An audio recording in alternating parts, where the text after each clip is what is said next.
Three, two, one. You ready?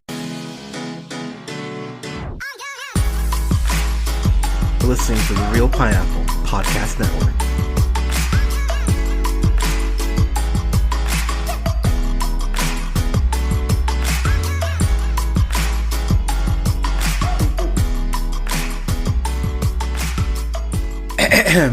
Good evening, everybody. Thank you so much for listening. This is the Real Pineapple, and this is your humble host, Hunter, here. Hope you guys are having a good evening so far. So I actually watched this movie, Teen Spirit, and I kind of wanted to go ahead and review it real quick. You guys know that I must like this movie because I have Endgame and Iron Man in 4K sitting on my bed right now, picking those up in Best Buy. And I was like, you know what, I'm going to watch this movie first. But this movie stars Elle Fanning, who, of course, is related, the younger sister of Dakota Fanning.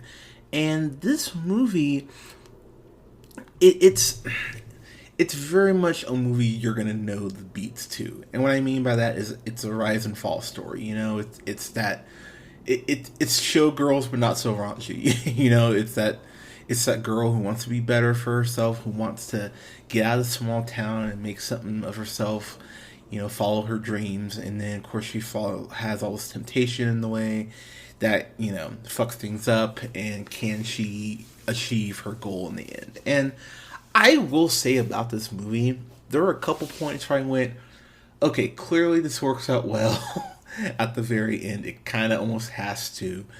But they threw in some twists and I went, oh, okay, I kind of appreciate these. Elle Fanning, she plays Violet, and so Violet is from a town in the she's Polish, but she has like a UK accent. It's quite odd. So she's very posh. She's extremely posh, and her mom and her have this really volatile relationship. What I found interesting about the relationship is that the mom, when Violet was 7, maybe 8, and they flash back to it earlier in the movie, that Violet catches her having an affair.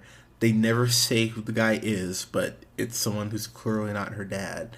And a couple days later, after that, the dad left, and so the mom has been, you know, raising her by herself, and they're living in this house that's, you know, way too big for the two of them, that they can't afford.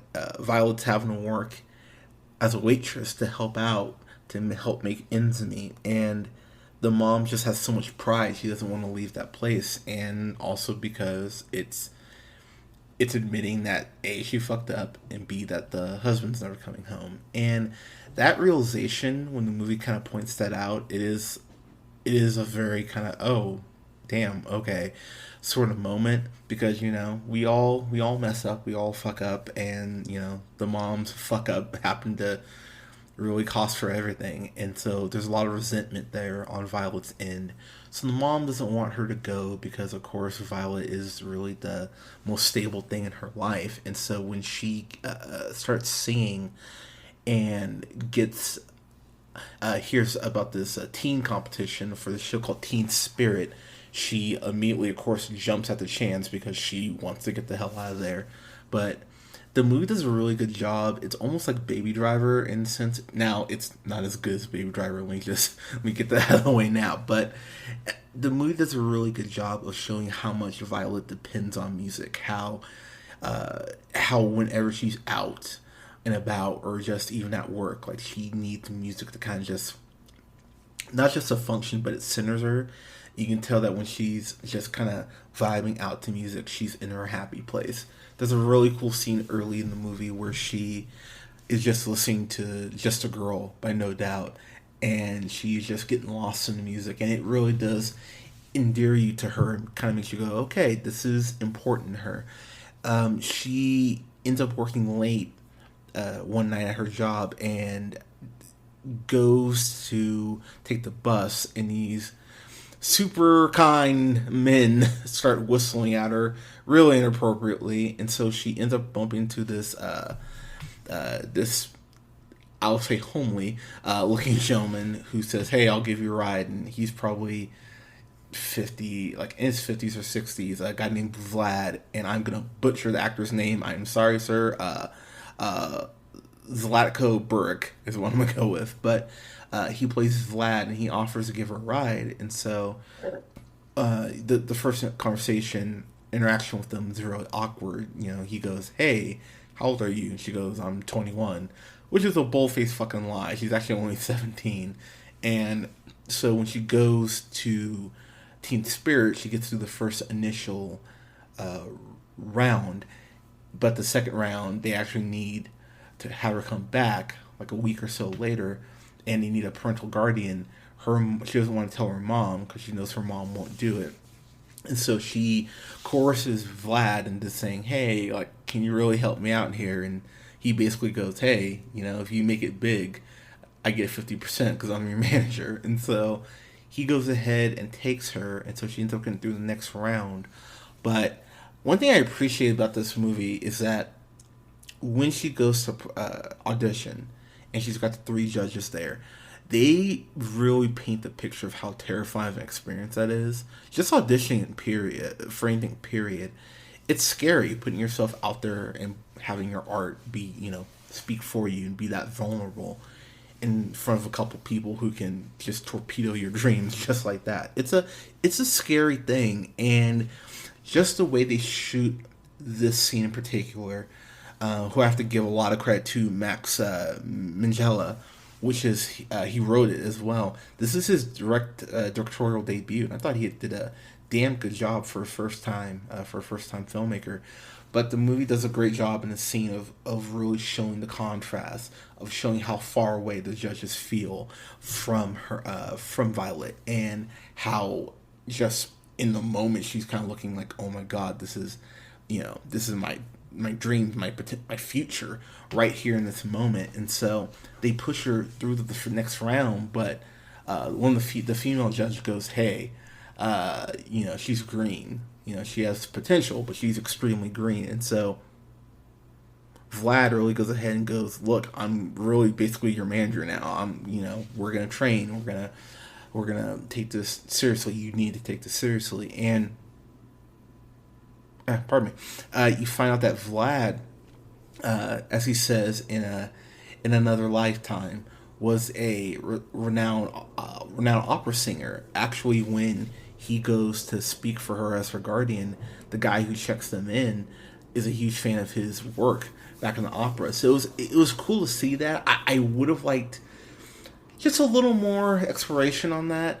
This movie's only 92 minutes. It's really quite short. So I would have liked maybe another 10 to just kind of flesh out Vlad's character a little bit, because he had me very interested. What's interesting about Violet, though, is that she sees Vlad just talking to him. You come to find out that he, and again, they don't go too much into it, but you know that alcohol got in the way of what could have been a promising career for him. Like, he should still be singing in opera, like opera houses, and being, you know, performing his craft on the grand stage. And so he really finds potential redemption in Violet, which is really sweet but heartbreaking, because you just know he won't ever get what he wanted in that sense. So that was a bummer to watch. It was like, oh damn, okay. And Violet, coming from a place where she's had to be the adult, where she's had to really kind of go at things on her own because her mom is so, I don't want to say absent, but selfish, I would say.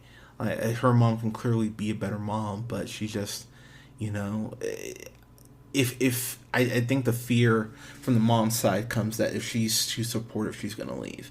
So maybe keeping her at a distance will keep her there. Like, it's warped logic, but that's just how it kind of came across watching the film. So of course she ends up getting through to the live in London special for Teen Spirit. And what I will say about the movie is that the competition to get her to like the big competition, she initially actually loses. In the movie, I kind of went, wait, what? Like, but she has to win. So it actually, that twist kind of made me go, oh, all right, movie. And so they do pull kind of a cliche where the girl who actually ended up winning was using a fake name and had entered other competitions, so she was disqualified. It's a bit cliche, I mean, but it reminded me of that scene from Dodgeball where the Girl Scouts get suspended for because of the girl who's using the tranquilizer darts. That's the first thing. It's the first thing I thought of when I heard that. But yeah, it's a little cliche, but I thought it was actually a somewhat clever way to go ahead and get her back into the competition. So for me, where the movie really made me go, oh damn, okay. When Violet, of course, goes out for the night with some of the other people who are in the competition, Vlad tells her, like, hey, you should be up here, resting your voice, stay in the hotel, like, you don't need to go out. And of course she goes, no, it's fine. You're telling me I need to be more social. She doesn't sound like that. I don't think her voice is, I think my voice is a little lower than hers, but she goes, hey, you told me to be more social, let me go out. And so she goes out. Of course, things get a little too crazy. Careful of handling your alcohol, kids. So Vlad even tells her, look, and he didn't say this verbatim, but basically, look, you've seen what has happened to me because of alcohol. Like, pace yourself if you're going to drink at all. He actually tells her, don't drink. And she goes, okay, no, I won't. And so there's this one guy who, of course, she has a thing for, and he goes, oh, come on, babe. Like, let's get drunk. And yeah, he was drinking, but he was up on her in a way that I'm like, dude, come on now. Like, he comes in with this other girl and says, hey, she's just my friend, which any dude would go, oh, bullshit. Like the way they look at each other, I went, you don't look at friends like that. And why none of her friends told her, like, hey, stay away from this dude. It's a little baffling, I'll be the first to admit, but whatever. So they end up kind of hooking up in the club, and the girl he comes in with, they start kind of arguing. It leads to a fist fight. And the next day, when she wakes up all hungover, because Vlad actually comes in the club and takes her back to the hotel because she's acting a damn fool. So she wakes up hungover, yells at him about how you're just a drunk and I don't need your advice and go. And it's pretty brutal. It's pretty brutal shit, to be completely honest. And I always struggle with this because I realize, like, yes, teenagers are teenagers, but sometimes teenagers come across so bitchy. It's like, damn, why would you say that to someone? But then I have to remember I was a teenager, and teenagers are fucking evil. So unless you're listening to this podcast, then you're great. But it was cool to kind of see her have that blow up and realize, yeah, she's not a saint. This stuff went to her head like it would go to pardon me, to most people's heads. So it was cool to see her and him, reconcile, as of course they do.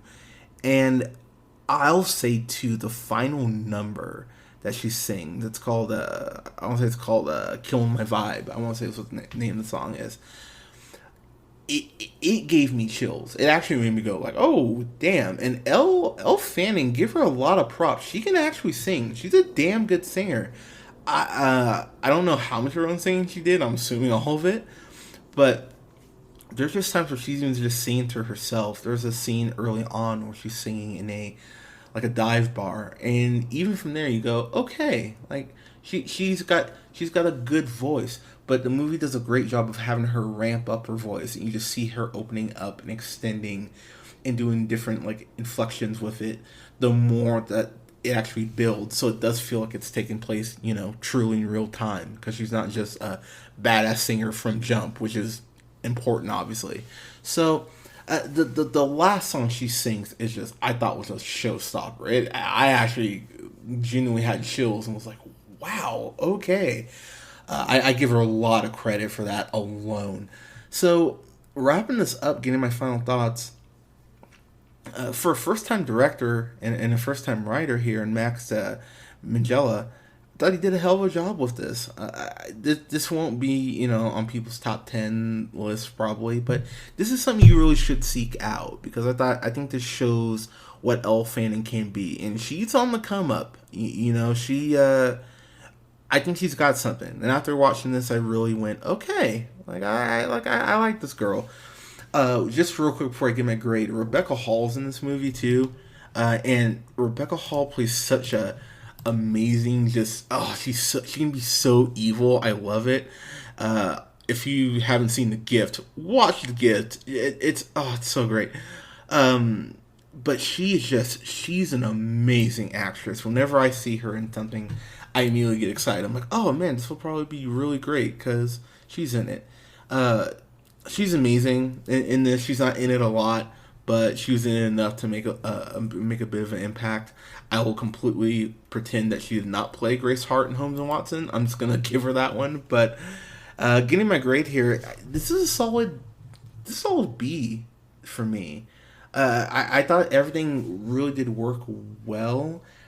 I would have liked it to maybe get to that 2 hour mark just to extend the characters out a little bit and kind of just deep dive into them a little more. I just want a little bit more character development, so I can't give it higher than a B.